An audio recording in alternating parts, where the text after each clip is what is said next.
The Whispering Shadows. In the small, fog-drenched town of Ravensbrook, there stood an old house on Hollow Hill. No one dared go near it. Windows were boarded shut, ivy crept up its stone walls, and the iron gate groaned in the wind.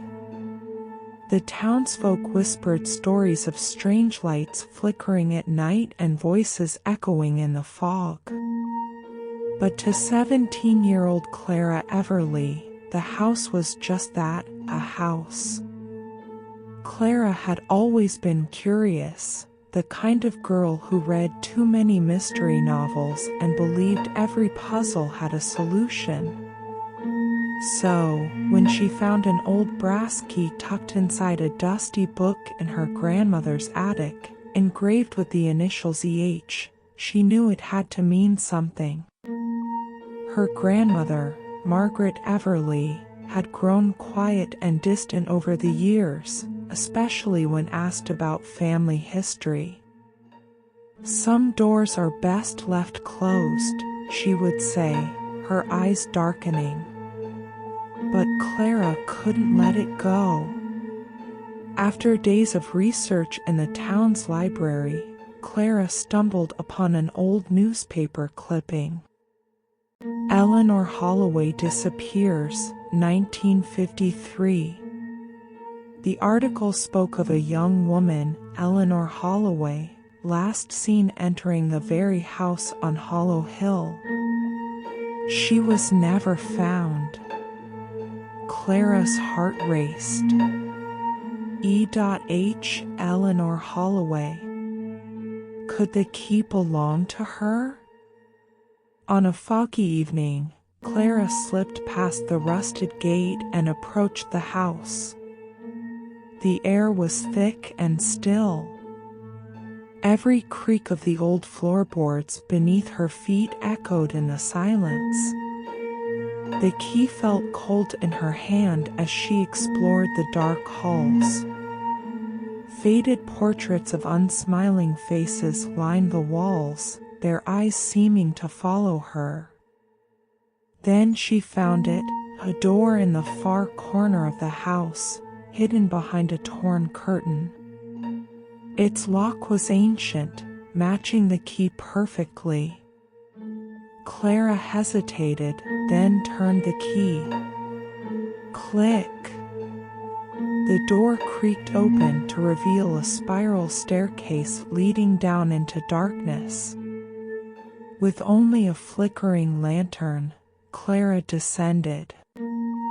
The air grew colder, and a faint whisper curled around her.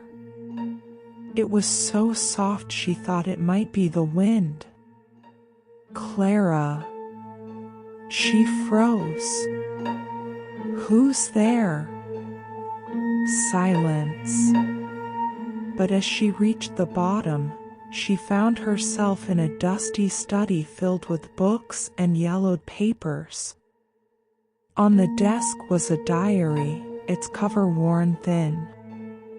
It belonged to Eleanor Holloway. Clara carefully opened the diary. The entries began like any other, but soon the writing grew frantic. The shadows are moving. They whisper secrets in the walls. I think the house is alive. Clara shivered. Beneath the last entry was a strange symbol, a circle with 3 slashes through it. Suddenly, the lantern flickered. A soft rustle. Clara turned to see a figure standing at the edge of the room. But when she blinked, it was gone. Panicked, she grabbed the diary and ran back upstairs. But the house had changed. The halls twisted unnaturally, doors led to nowhere, and the front door was gone. Trapped. Clara wandered, trying to make sense of the shifting house. She noticed the same symbol from the diary carved into the walls, barely visible under layers of wallpaper. Following the symbols, she found a narrow passageway leading to a hidden room. Inside were more diaries, dozens of them, and paintings of a dark figure with hollow eyes. A voice echoed softly, "Find me." Suddenly, it wasn't just the house that was a puzzle, it was her own family. Clara discovered a letter tucked into one diary. "To whoever finds this, the Holloway bloodline is cursed. The house feeds on secrets, and we are its keepers. Destroy the heart, or it will never let you leave." The heart? Clara pieced together Eleanor's writings. The heart wasn't a thing, it was a place. Somewhere beneath the house. Guided by the symbols, Clara found another staircase leading even deeper underground. The air was damp, and the walls pulsed as if alive. At the end of the passage was a large wooden door marked with the same symbol. Clara pushed it open. Inside was a cavern, its walls lined with mirrors.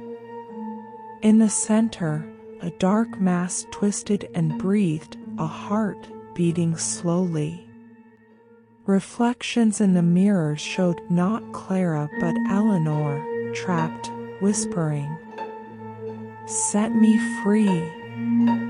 Clara remembered the key. But it wasn't for a lock. It was for the heart. She raised the key and drove it into the dark mass. The room shook, and the mirrors shattered. The whispers turned into screams, then silence. Clara woke up on the front lawn of the house, the sun rising. The house was crumbling, vines pulling it into the earth. In the wind, a soft whisper, "Thank you." She held Eleanor's diary in her hands, its pages now blank. When Clara returned home, her grandmother waited at the door. Tears filled Margaret's eyes. "You broke the curse," she whispered. Clara now understood. The Holloway curse was tied to their family. And now, it was over. But sometimes, late at night, Clara still hears faint whispers in the wind. And she wonders, was it truly destroyed? The end.